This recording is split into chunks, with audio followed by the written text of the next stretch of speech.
हा हा, पहिले तर तुम्हाला ऐराणी समजत नाही असं मला माहिती. समजते, फक्त बोलता येत नाही. अच्छा, म्हणजे मी जर बोललो तर समजन तुम्हाला? हा, पक्क शपथ. Widal Widal Widal.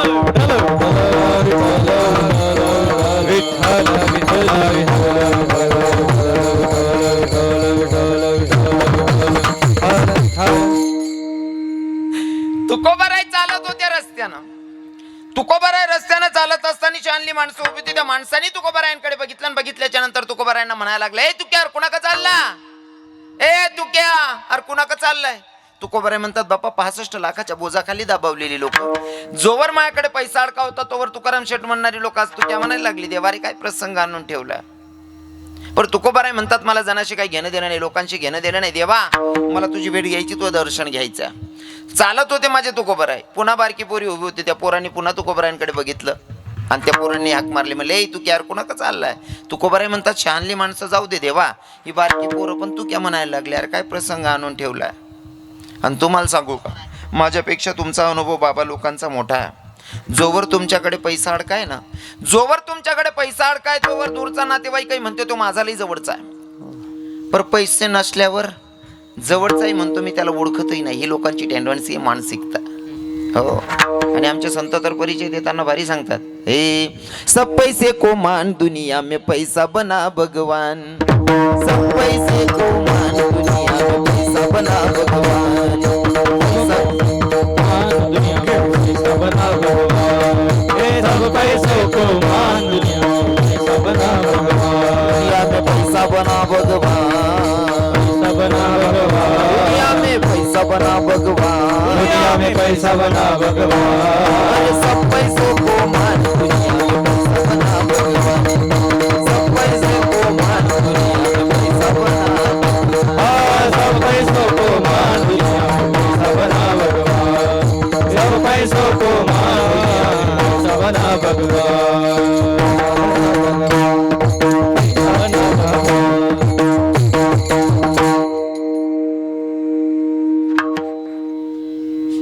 Vitthal Vitthal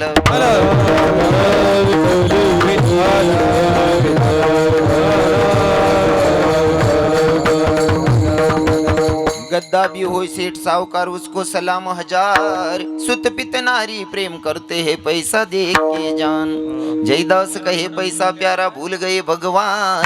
पैसों के खातिर सब नारी नर देवत अपना प्राण. अरे सब पैसे को मान दुनिया में पैसा बना भगवान. सब पैसे को मान दुनिया में पैसा बना भगवान. आता सध्या आहे ना, ज्याच्याकडे पैसा आहे ना, धनवंता लागे सर्व मान्यता है जगी. सर्व मान्यता है जगी. सर्व मान्यता है धनवंता लागे सर्व मान्यता है जगी. सर्व मान्यता है जगी. सर्व मान्यता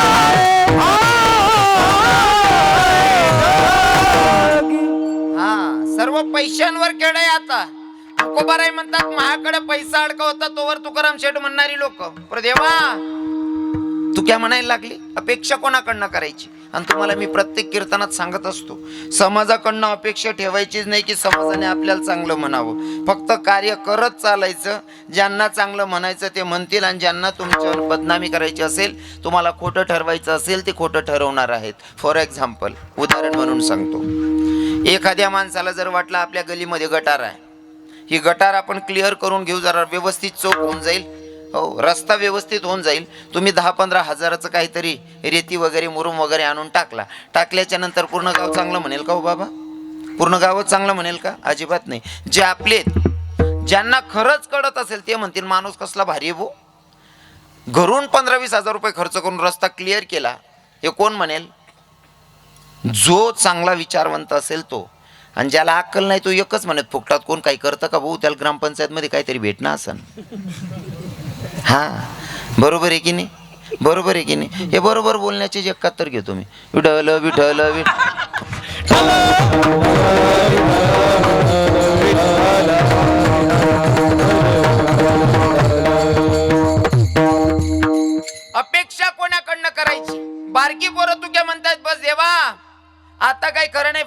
भेट घ्यायची आहे. माझे तुकोबाराय चालतायत.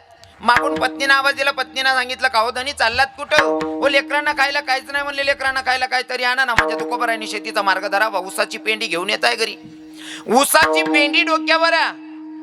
बारकी पोरं पुन्हा उभी होती रस्त्यामध्ये. त्या पोरांनी बघितलं, म्हणले महाराज आम्हाला ऊस द्या ना खायला.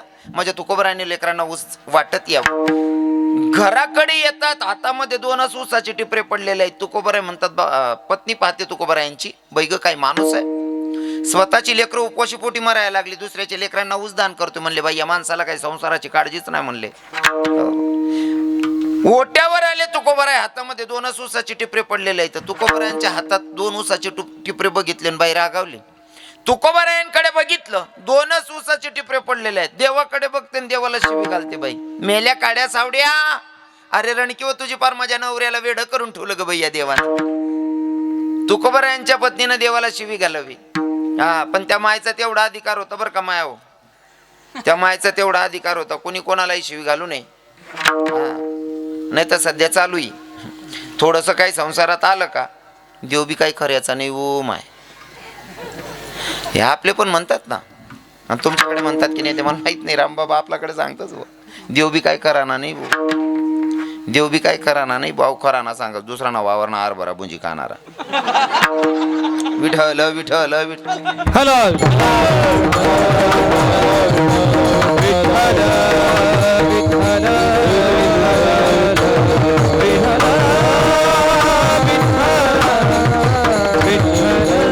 तुकोबारायांच्या पत्नीनं देवाला शिवी घालावी. तुकोबारायांना किती राग आला असन हो काका, किती राग आला असन मी सांगतो तुम्हाला. तुकोबाराय एका अभंगामध्ये सांगतात भगवंताबद्दल परिचय, देवाशी किती नाते सांगतात तुकोबाराय. कृष्ण माझी माता, कृष्ण माझा पिता, बहीण बंधू चुलता कृष्ण माझा. इतकी सगळी नाती देवाशी असताना त्या देवाला तुकोबारायांची पत्नी शिवी घालते. कसलं वातावरण असन हो घरातलं, किती राग आला असन तुकोबारायांना. माझ्या भगवंताला माझी पत्नी शिवी देते, किती राग असन. कळालं नसेल तर तुम्ही स्वतः उभे राहा तुकोबारायांच्या जागेवर आणि तुम्ही स्वतःला क्वेश्चन करा, प्रश्न करा. जर समजा तुमच्याकडे तुमचा आवडता मित्र, तुमचा सखा, कोणीतरी नातेवाईक जवळचा आलेला आहे, तुम्ही पत्नीला सांगायचं 2 कप चाटू, बायको सांगत असे ना आपलं जमणार नाही. तुमच्या मित्राचा किंवा तुमच्या नातेवाईकांचा तुमच्या समोर तुमची पत्नी अपमान करते, कसं वातावरण राहील घरातलं. मागची मंडळी समध्यांची झाली इथं ना लग्न, असं ब्रह्मचारी सारखे बघायले तुम्ही का. मी तुम्हाला विचारतोय, समजा समजा मन भाषा मा तुमच्या घरी कोणीतरी तुमचा आवडता व्यक्ती आलेला आहे, पत्नीला सांगितलं 2 कप चाटू, बायको सांगत असे ना आपलं जमणार नाही, तुम्ही काय करसान, काय करसान दादा. मी का साधूंच्या मठावर आलो, यांना लगीनच माहित नाही. लगीन लगीन बाबा लगीन. आपण संसारी लोक बायकोच्या कानाखाली वाजवायला हायगाई करणार नाही बापू भाऊ, बरोबर आहे ना. संसारी लोक बायकोच्या कानाखाली वाजवायला हायगाई करणार नाही. पण ऐका ना, माझ्या तुकोबारायांनी देवाकडे बघितलं, देवाला सांगितलं देवा ती बोलते पण मनानं लय प्रेमळ आहे हो, तिच्या बोलण्याकडे नका जाऊ. काय म्हणले तुकोबाराय, ती बोलते पण मनानं लय प्रेमळ आहे, तिच्या बोलण्याकडे नका जाऊ. काय विचार असतील महाराज तुकोबारायांचे. हो, पण कुठंतरी प्रत्येक माणसाला भाव असतो आणि प्रत्येक माणसाला अपेक्षा असते की मलाही कोणीतरी समजून घेणारं असावं. तुकोबाराय म्हणतात, बाहेर लोक ज्या लोकांच्यासाठी 65 लाख खर्च केले, तुकाराम शेठ म्हणणारी लोक तुक्या म्हणायला लागली. घरात पत्नीनं तरी समजून घ्यायला पाहिजे, पण पत्नी पण रागावते, अपेक्षा कोणाकडून करायची. आणि तुम्हाला सांगतो बरं का महिला माता, आजचा कीर्तनकार नाही, तुमचा मुलगा आहे, तुमचा भाऊ आहे, जरा हक्काने बोलायला आवडतं मला. आपण भाव असा ठेवायचा, कारण घरामध्ये 2 भूमिका अशा समजदार असल्या का किती सुकलेला बगीचा असेल तरी फुलू शकतो. 2 भूमिका म्हणजे पहिली तर माय आणि दुसरी म्हणजे पत्नी. या 2 भूमिका जर समजदार असल्या ना, किती सुकलेला बगीचा असेल तरी फुलू शकतो. 2 भूमिका समजदार पाहिजे. कोण कोण, पत्नी आणि माय. तुम्हाला 2 जणेसवर बोलता खेळशे बरं का बहिणीसवर. हा, मला माहिती तुम्ही 8 जोडे पासनाच होतीन बट्या बहिणी. हा, 2 लोकांवर जास्त खेळ. पत्नी एवढी समजदार पाहिजे ना, जर संसार सुखाचा पाहिजे असन तर एवढी हुशार पाहिजे बाई. नवरा फिरून आल्याच्या नंतर पाण्याचा ग्लास घ्यायचा, नवरा फिरून आला, नर्वस आहे, नाराज आहे, चेहरा बघितल्याच्या नंतर बायकोला कळतं. पाण्याचा ग्लास पतिदेवांना द्यायचा, पतीला सांगायचं का हो काय झालं, काय टेन्शन करताय, कर्ज झालंय ना, दोघं मिळून फेडू, टेन्शन घेऊ नका. किती समाधान वाटेल त्या नवऱ्याला. हा नसतं भर देणी आहे तुमले, टेन्शन नका लिहावं माय. जिथलं कर्ज आहे तिथलं पेट टाकसू शेना मी तुमने सांगे कितलं भारी वाटेल. बरोबर आहे की नाही. इथली भर देवानी नवराले टेन्शन लिहू नका. शेतीतलं कर्ज फेडसूत मी बी मजुरी करसो तुम्हाला सांगे बडं कर्ज पेट टाकसूत. जिथलं पीठ ना तिथलं पीठ फेडसूत, नाही पीठ ना नाही मन दिसूत. कितला आनंद वाटे त्या नवराले. शेबो आपल्या बायकोना सपोर्ट आहे की नाही. हा आणि माय सुद्धा तेवढी समजदार पाहिजे. किती समजदार माहितीये का. पोरगा दारात आल्याच्या नंतर लक्षात आलं पाहिजे बाई ग माझा मुलगा नाराज आहे, नर्वस आहे. बाळा का रे काय झालं, काहून एवढं टेन्शन करायलास. अरे मी तुझी माई आहे, जोपर्यंत हयात आहे तोपर्यंत काम करेल ना, काय काळजी करतोय बाळा, मी आहे ना. असं जर मायनं म्हणलं तर त्या पोराला त्याचं घरच स्वर्ग वाटन. पण काय काय म्हाताऱ्या पोरग फिरून आल्याच्या नंतर तो किती टेन्शन मध्ये असला तरी बाकीच्या म्हाताऱ्या बावड्या येईल सांग बरं भाऊ तू घेता वय ना दांगडो कराय नाही का ना नाही चिपुडीले तेल लाई दिसू. मग त्या पोऱ्याला असं वाटत भाऊ स्टँडवर बसीन पिढ्या पियलनी चहा पियलनी बिड्या फुकेलच बरं होतं रे आपण. दोन भूमिका समजदार पाहिजे घरातल्या दोन. हा पत्नी तर एवढी समजदार असली पाहिजे. किती हे तू जो भी देना चाहिए दे दे मेरे सरकार, तू जो भी देना चाहिए दे दे मेरे सरकार. वो तेरे फूलों से भी प्यार, तेरे कांटों से भी प्यार, तेरे फूलों से भी प्यार, तेरे कांटों से भी प्यार, तेरे फूलों से भी प्यार, तेरे फूलों से भी प्यार, तेरे कांटों से भी प्यार. तेरी मर्जी में विधाता कोई छोटा बड़ा राज दुनिया चाहे मुझसे रूठे पर तू ना होना नाराज. हमें बंधन है बार बार, हमें कर ली तू स्वीकार. हमें बंधन है बार बार, हमें कर ली तू स्वीकार. तू जो भी देना चाहिए दे दे मेरे सरकार. ओ तेरी फूलों से भी प्यार, तेरे कांटों से भी प्यार, तेरे फूलों से भी प्यार, तेरे कांटों से भी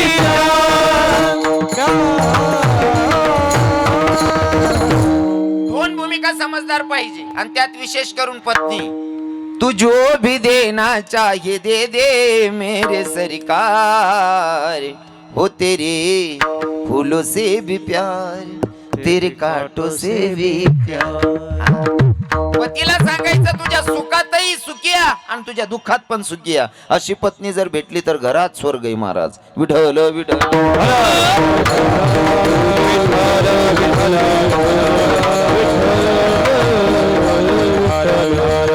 घरात पत्नी रागावते, घराच्या बाहेर निघताय. तुकोबाराई गलीमध्ये 4 आजी माया बसल्या होत्या. तुकोबाराईंना असं वाटलं या आजीने तरी मला समजून घेतलं पाहिजे, या तरी प्रेमानं 2 शब्द बोलतील. या आशेनं या अपेक्षेनं तुकोबाराई बघत होते. पण जेव्हा त्या आजी मायांनी तुकोबाराईंकडे बघितलं त्यांच्या मुखातून वाक्य निघालं, बाई ग मेल्यानं पूर्ण संसाराची रांगोळीच केली. म्हणले बाई दुखावलेलं अंतकरण पुन्हा ठेच लागली. अपेक्षा कोणाकडनं करायची. माझ्या तुकोबाराईंनी भगवंताचा धावा केला. आता देवाला सांगितलं देवा अनुभव घेतला रे, कोणीच कोणाचं नाही. आता फक्त विश्वास तुझ्यावर आहे. आणि माझ्या तुकोबाराई भगवंताला भेटण्यासाठी निघाले. अंतकरणापासून देवाला भेटण्याची ओढ आणि भगवंताला हक्क मारता काय हे बारे पांडुरंगा केव्हा भेट देसी, बारे विठ्ठला तू केव्हा भेट देसी.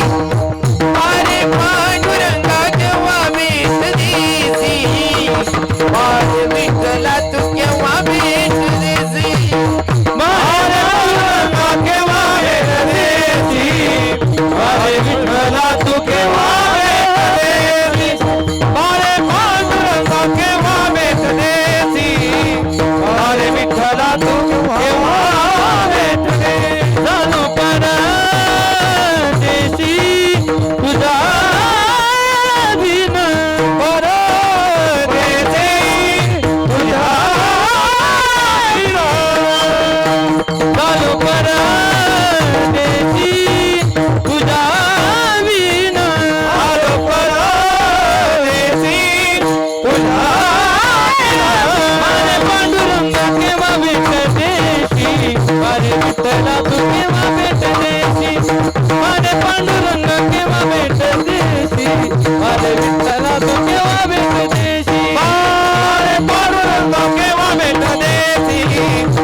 विठ्ठला तू केव्हा भेटले अरे पांडुरंगा केव्हा भेटले अरे विठ्ठला तू केव्हा भेटले झालो मी परदेशी तुझा विना झालो मी परदेशी तुझा विना तुझा विना सका मज नाही कोणी तुझा विना सका मज नाही कोणी. माझ्या भगवंताचा मार्ग तुकोबरायाने धरलेला आहे, पंढरपुराचा मार्ग धरलेला आहे, चालतायत माझे तुकोबराय. फक्त भगवंताला भेटण्याची ओढ आहे. पण रस्त्यावर चालत असताना जे अगोदरचे वारकरी चालत होते माझे तुकोबराय प्रत्येक वारकऱ्याचं दर्शन घेत होते. भेटणाऱ्या प्रत्येक साधू संताला नतमस्तक व्हायचं आणि एकच सांगायचे, कोण गावी आहे सांगा विठ्ठल कोण गावी आहे सांगा विठ्ठल कोण गावी आहे सांगा विठ्ठल कोण गावी आहे सांगा विठ्ठल जरी खाव असेल पुन्हा कोणा जरी खाव असेल पुन्हा कोणा तुम्हा कोणा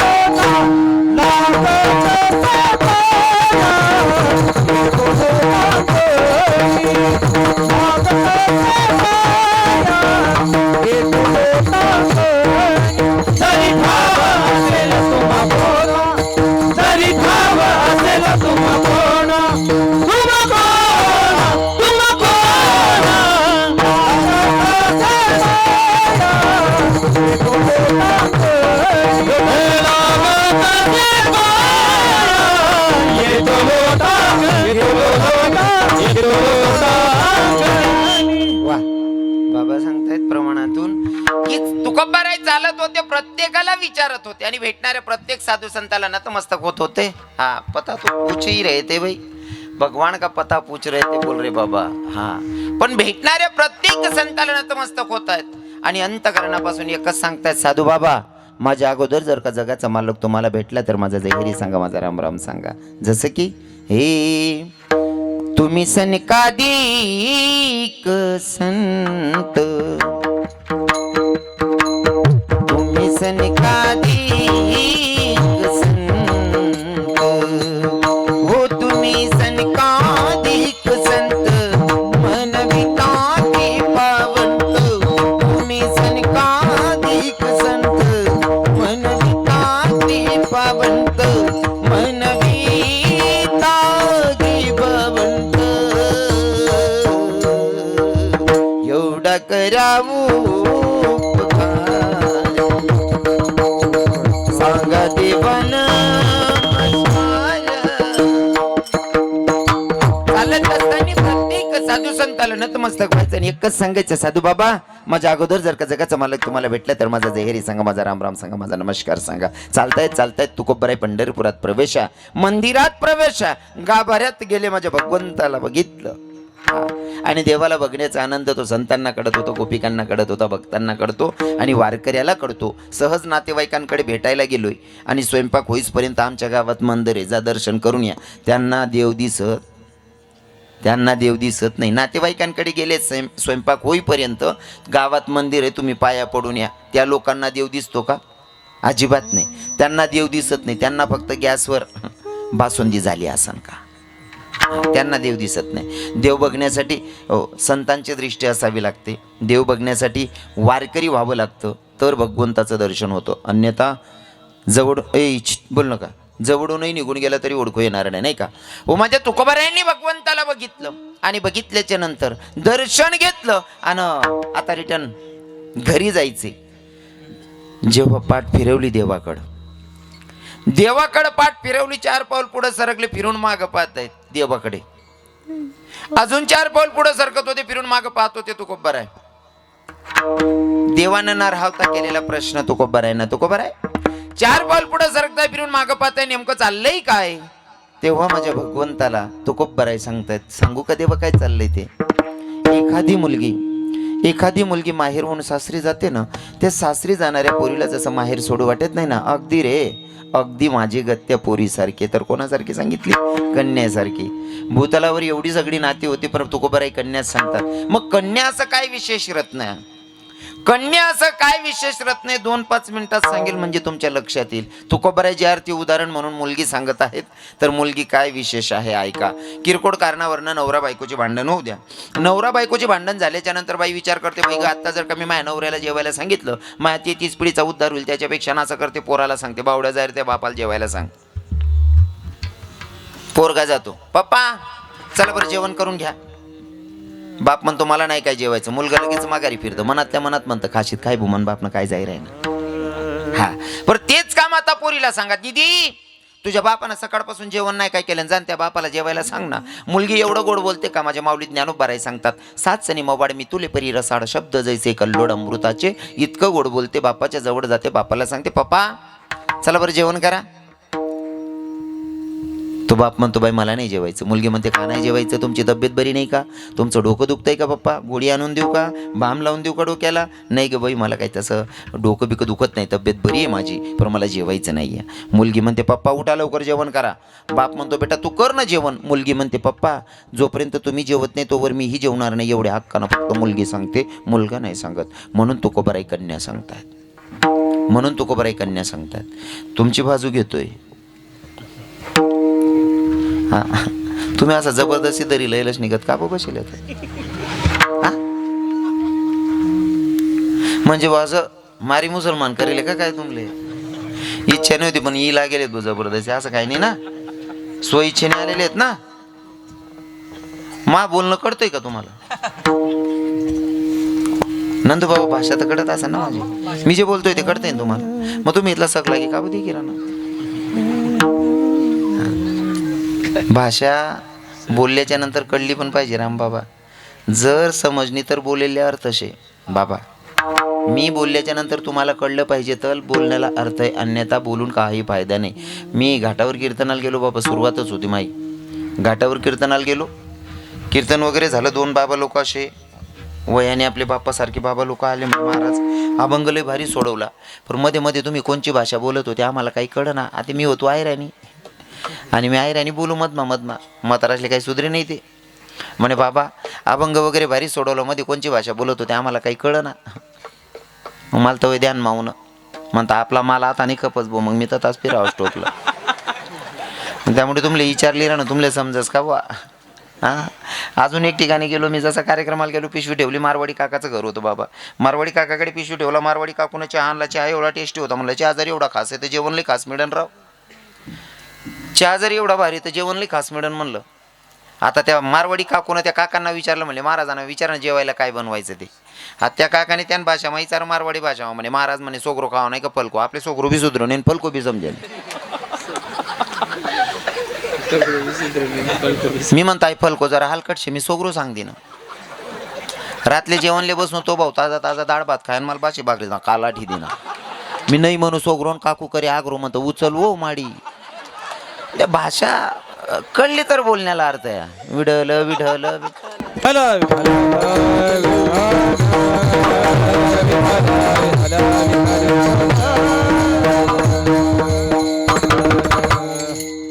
तुकोबारायांनी देवाकडे बघितलं. 4 पाऊल पुढे सरकत होते, फिरून मागे पाहत होते. प्रसंग तो सांगतोय तुम्हाला. तुकोबारायांनी एक्झाम्पल सांगितलं. मुलगी बापावर किती प्रेम करते तितकं प्रेम देवा तुझ्यावर करतो. मुलगी किती प्रेम करते अजून सांगतो. पोरगी 200 किलोमीटर अंतरावर दिलेली, लग्न झालेलं आहे. 200 किलोमीटर अंतरावर आहे पोरगी. सकाळी सकाळी भावाला फोन करते. भावाला सांगते दादा पप्पांची तब्येत कशी आहे रे. तो भाऊ सांगतो बाई मला तर काही माहित नाही. लग्न झालं असेल तर त्याच्या बायकोला विचारतो, लग्न झालं नसेल तर माईला विचारतो. आई मा पप्पांची तब्येत कशी. माय सांगते दादा तुझ्या बापाने 4 दिवसापासून जेवण नाही काय केलं. कालच्या दिवशी दवाखान्यात घेऊन गेले. आता सकाळी सकाळी तुझ्या बापाने नाश्ता केला, गोळ्या घेतल्या, तुझा बाप झोपला. तो बहिणीला रिप्लाय फोन करतो. बहिणीला सांगतो ताई पप्पांची खरंच तब्येत खराब आहे, पण मला एक सांग ना मी बापाच्या खाटेजवळून दिवसाला 4 चक्कर मारतो तरी मला माहित नाही बाप आजारी आहे, आणि तू 200 किलोमीटर अंतरावरनं सांगते बापाची तब्येत खराब आहे, हे ज्ञान कुठून प्राप्त केलंस? तेव्हा ती बहीण सांगते, दादा याच्यासाठी मोठा गुरु करायची गरज नाही रे, याला अंतकरण असावं लागतं. म्हणजे कसं ग ताई? दादा जेव्हा सकाळी सकाळी चहा प्यायला बसली ना, आणि चहा पित असताना मला अचानक ठचका आला, त्या क्षणी ओळखलं माझा बाप आजारी की माझी माय आजारी. ही ओळखण्याची ताकद फक्त मुलगीमध्ये आहे, म्हणून तो कोबराई कन्या सांगताय, विडल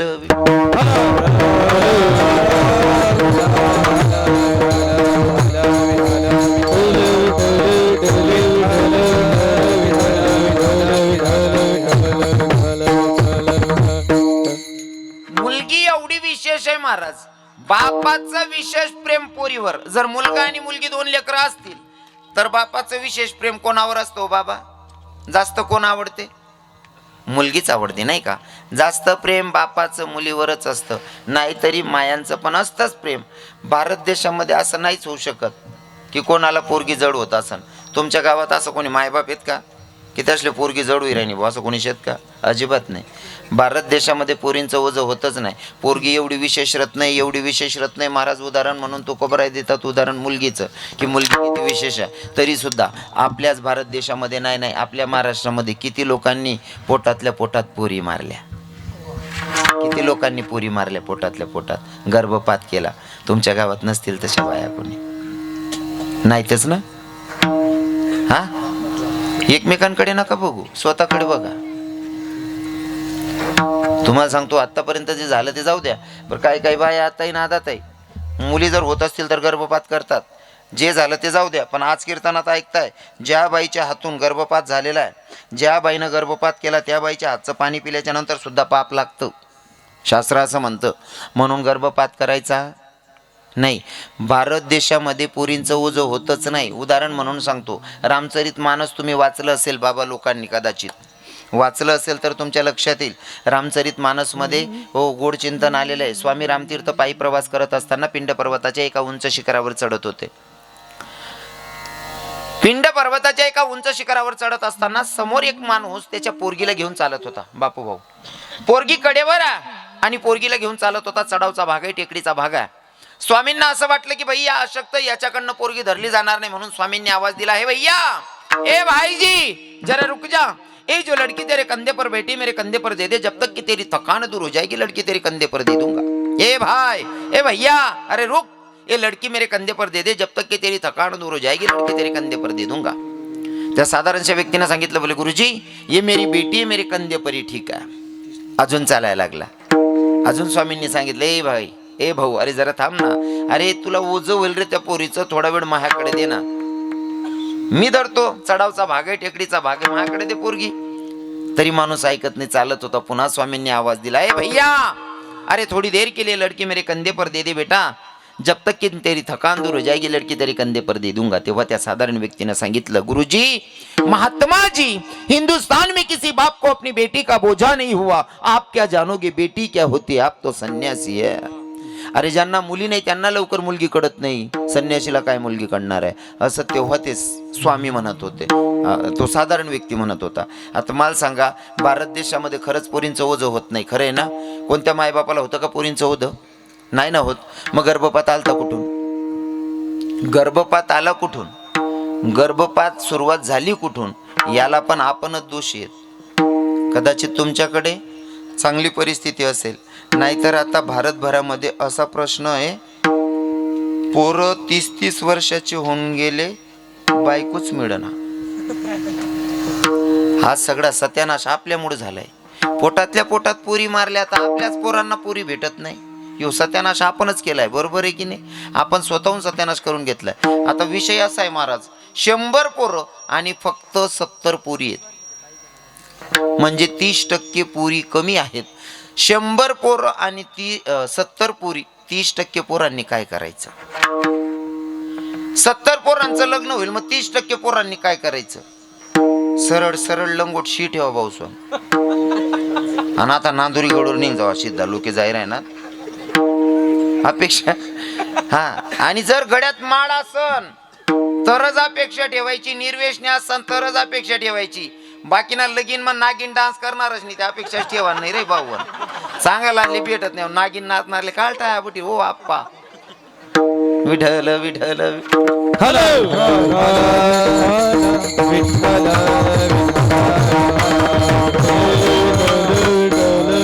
पोटातल्या पोटात पोरी मारल्या गेल्या त्याचं मेन कारण असं होतं महाराज आपल्या